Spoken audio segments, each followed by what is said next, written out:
Bonne année 2021 les cuistots. Je tenais avant de commencer cette recette à vous souhaiter mes meilleurs vœux pour cette nouvelle année et puisse-t-elle être meilleure que 2020, ce qui, on va pas se mentir, n'a pas été très folichon. Mais ça reste malgré tout l'année où j'ai osé me lancer et débuter ma chaîne YouTube et je tenais aussi à vous remercier pour votre fidélité depuis tout ce temps. Trêve de blabla, passons enfin à la recette. Aujourd'hui je vais vous montrer comment faire du vin chaud. Attention, n'oubliez pas que l'abus d'alcool est dangereux pour la santé et c'est la raison pour laquelle suivra dans les jours à venir une recette de vin chaud mais sans alcool.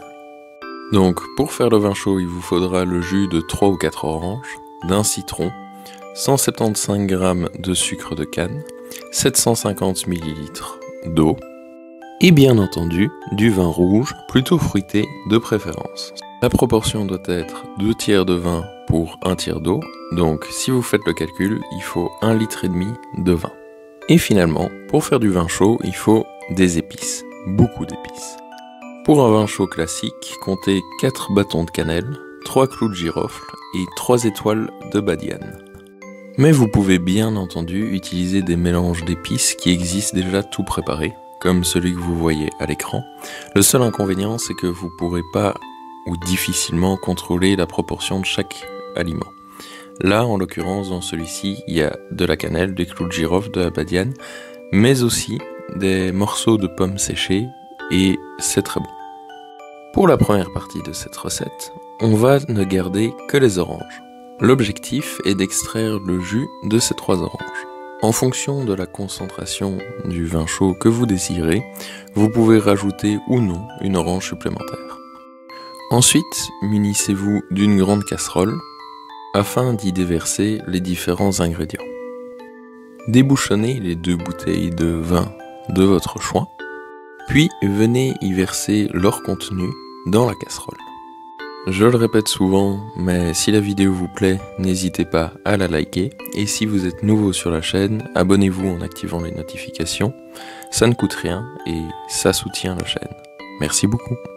On peut finalement venir ajouter le jus d'orange. S'il s'agissait d'une orange bio, vous pouvez y rajouter quelques zestes, mais aussi un peu de sa pulpe. Pressez ensuite le citron entier. Comme pour l'orange, s'il s'agit d'un citron bio, vous pouvez rajouter l'un ou l'autre zeste. Déversez maintenant les 750 ml d'eau.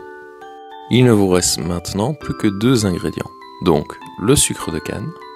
J'avais indiqué 175 g, mais bien entendu ça dépend du vin que vous utilisez aussi. Donc gardez ça à l'esprit et corrigez selon votre goût. On mélange le tout pour finalement venir y ajouter les épices. On mélange à nouveau avant de passer à l'étape de la cuisson. Placez la casserole sur une taque de cuisson et, à feu doux, portez le tout à ébullition. Veillez bien entendu à remuer régulièrement. Une fois que le mélange a été porté à ébullition, veuillez retirer la casserole de la plaque de cuisson et laisser reposer et infuser pendant 15 minutes environ. Afin que cela soit plus agréable à la dégustation, veuillez, avant de servir le vin chaud, le filtrer à l'aide d'un chinois. Voilà, votre vin chaud est prêt. Vous pouvez le déguster avec du cougnou ou encore avec du pain d'épices. J'espère que cette recette vous aura plu. La version sans alcool suivra sous peu. Mais d'ici là, portez-vous bien et encore une nouvelle fois, une excellente année 2021.